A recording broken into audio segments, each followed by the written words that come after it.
यदि आप अभी तक चैनल को सब्सक्राइब नहीं किया है तो सब्सक्राइब बटन पर क्लिक करो और बेल आइकन दबाना ना भूलना।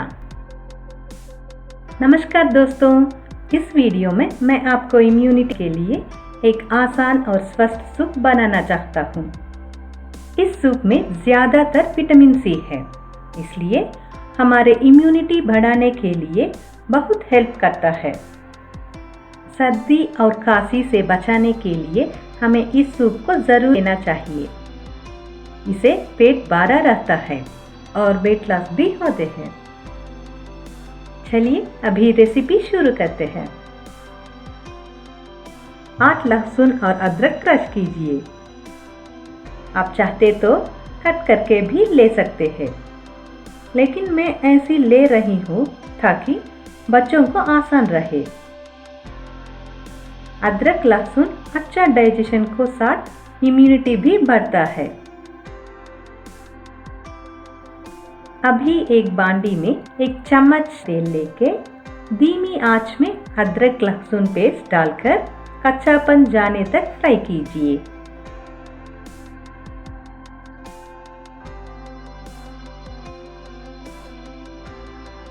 अभी गाजर और बीन्स छोटे टुकड़ा करके थोड़ी देर फ्राई कीजिए। आपको जो पसंद है वो वेजिटेबल्स डाल सकते हो, जैसे बारीक कटा हुआ कैबेज, पालक, कैप्सिकम।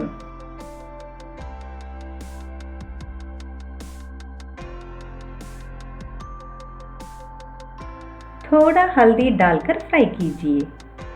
कभी भी हम हल्दी सूप्स में नहीं डालते हैं, लेकिन मैंने हल्दी डाला इसलिए कि हल्दी में बहुत सारे एंटीऑक्सीडेंट्स हैं। अभी 2 ग्लास पानी और थोड़ा नमक डालकर एक उबाल आने दीजिए।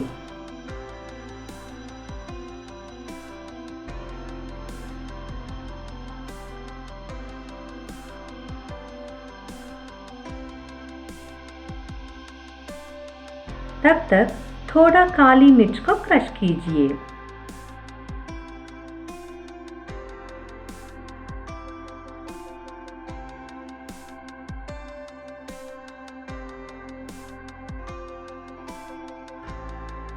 एक कप में थोड़ा पानी लेके कॉर्नफ्लोर के जगह एरोरूट पाउडर डालकर मिक्स कीजिए।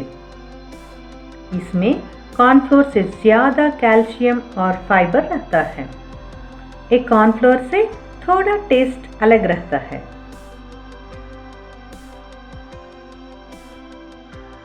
उबाल आने के बाद काली मिर्च पाउडर और बारीक कटा हुआ धनिया डाल के ढक्कन लगा के 5 से 7 मिनट बॉईल कीजिए।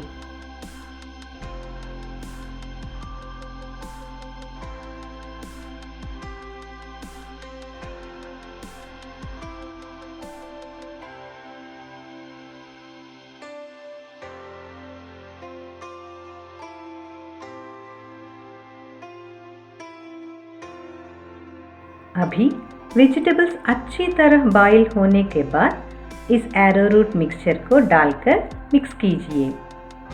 आपकी पसंद और थिकनेस के अनुसार और 1 चम्मच भी ऐड कर सकते हैं। इसे 2 मिनट उबाल दीजिए। अभी थोड़े नींबू का जूस डाल के स्टव बंद कीजिए। आपको खट्टापन नहीं पसंद है तो नींबू का जूस मत ऐड करना। अभी खट्टा और हेल्दी सूप तैयार।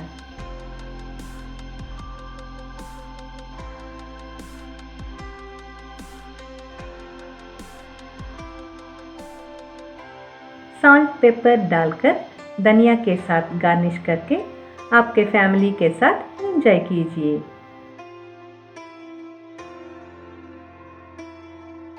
Thanks for watching. Do like, share and subscribe.